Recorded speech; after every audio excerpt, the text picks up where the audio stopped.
আমি গুণধর মুর্মু। এই কবিতাটির পটভূমি ৭০ দশকের ঐতিহাসিক আন্দোলনের প্রেক্ষাপটে যোদ্ধাদের বিরুদ্ধে আন্দোলন। এখানে গুণধর মুর্মু প্রতীক হলেও ঘটনাটি ঘটেছিল বাঁকুড়া জেলায়। মাসি বলেছে আমার নাম গুণধর মুর্মু, আমার বাবার নাম হলধর মুর্মু, জেলা বাঁকুড়া, সদর বোয়ালিগঞ্জ, সাকিব বরপুজ্জোর, ডাকঘর বরপুজ্জোর। আমার বাবা পাঠশালার মাস্টার ছিলেন। ৫৫ বড় মেয়ে ফুলমণির সাথে তার সোহাগ করে বিয়ে হয়েছিল। বরপুজ্জোতের মালিক ক্ষেত্রবর্মন আমায় বলেছে আমি শয়তানের বাচ্চা, মাসির স্থানে মুখ রেখে মানুষ হয়েছি আমি। মাসি বলেছে আমি গুণধর মুর্মু। তারা বলেছে মাসি আমার শরীর বেঁচেছে শহুরে সাকরেতদের কাছে সেবারের মন্বন্তরে। আমি হলধর মুর্মুর ছেলে। আমার মা ফুলমণি। আমি দ্বারকেশ্বর নদীর পাড়ে দাঁড়িয়ে পোয়াতির মতো পেট উঁচানো আকাশে ফুটফুটে তারাদের খেলা দেখেছি। সূর্যের জামা পাল্টানোর সহবত নিয়েছি। মাস্তানি চাকুর মতো কখন কিভাবে তার চোখ ধারালো হয়ে যায়, লোহার বাউরি আর খয়রার দল কিভাবে লাঙলের ইতিহাসের ঐতিহ্য বজায় রাখতে গিয়ে সোনার ফসলের দুধের তুলে দিয়েছে ক্ষেত্রবর্মনের খামারে। বরপুজ্জোতের বরপুত কেমন ভাবে হয়ে যায়। ইটের ভাটির মালিক, চোলাইয়ের চালানদার, তেজারাতের কারবারি, মাছের ভেড়ির কর্তাবাবু আর পঞ্চায়েতের প্রধান। আমি দ্বারকেশ্বর নদীর পাড়ে দাঁড়িয়ে ১২ মেশিয়া শাল জঙ্গলের ডালের ফাঁকে ফাঁসিতে লটকানো চাঁদকে দেখেছি। রক্ত উগলানো ভারতবর্ষের মুখ। আমি সত্যি বলছি ধর্মাবতার, সেবারের গাজনের মেলায় আমি লক্ষ্মীবাইয়ের কোমর ধরে নেচেছিলাম। সেবারের মেলায় মানুষের সুখ দেখে আমার বুকে ঢাকের বাদ্যি বেজেছিল। আমি নির্দোষ, আমি গুণধর মুর্মু। আমার বাবা পাঠশালায় বুঝিয়েছিলেন পৃথিবী ঘোরে না, পৃথিবী স্থির।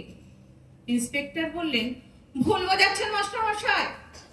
আমার বাবা বললেন স্কুলের শেষে এক কুনকে চাল ভাজা আর ২ টুকরো শশায় পেট ভরালে পৃথিবী ঘোরানো যায় না স্যার, মাথার উপর সূর্য ঘোরে। ৫০ টাকা মাইনে বাড়িয়ে দিন, দেখবেন পৃথিবী ঘুরে যাবে। আমি সেই বাবার ছেলে। আমার নাম গুণধর মুর্মু। আমার কাছে টাঙি আছে। আমি দিনে চাষ করি, রাতে শরীখানায় যাই। আমার মানুষ খেপানো স্বভাব। আমার বলদ দুটো বর্মনের সবজির বাগান সাবার করেছে।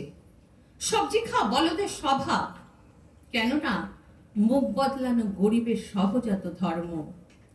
বর্মনের দোসরেরা আমায় গাছে বেঁধে বেদম পিটিয়েছে।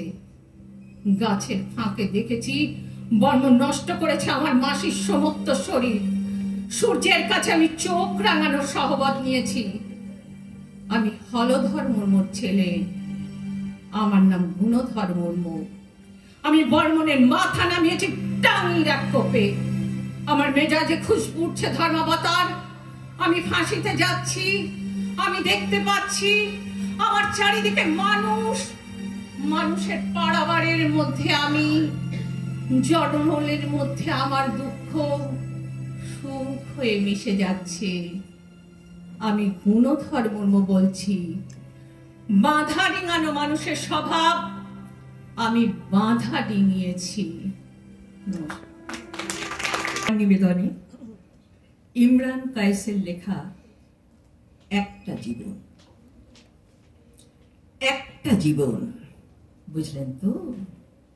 একটাই জীবন। একদিন সকালবেলায় জানলাটা খুলে দেখবেন বয়স হয়ে গেছে। ব্যাস, বেলা ফুরলো। ২ দিন আগে দেখা মেহগিনি চারাটা কবে যেন বৃক্ষ হয়ে বৃদ্ধ হয়ে এসেছে। তাকে কাটতে লোক এসেছে বাড়িতে।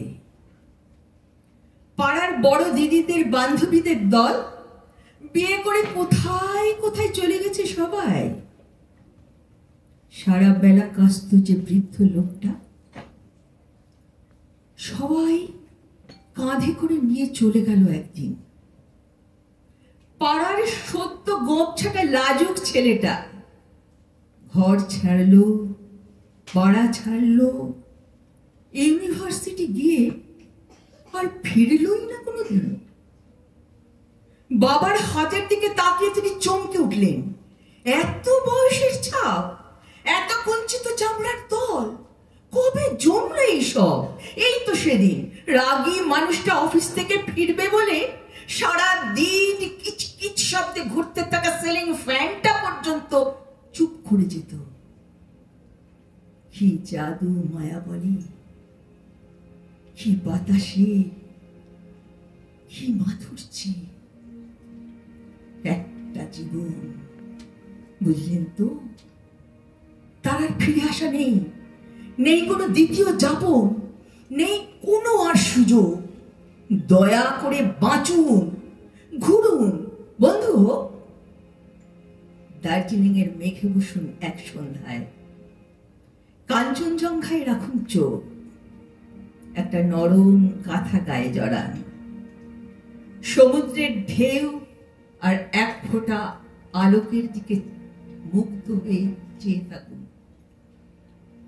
সামনে দেখুন আর ভাবুন এক অলৌকিক অভিজ্ঞতার মুখোমুখি হয়েছেন আপনি। হৃদয় প্রসারী ক্ষুদ্র দুঃখ সব তুচ্ছ করাই যায়। একটা জীবন, বুঝলেন তো? একটাই জীবন।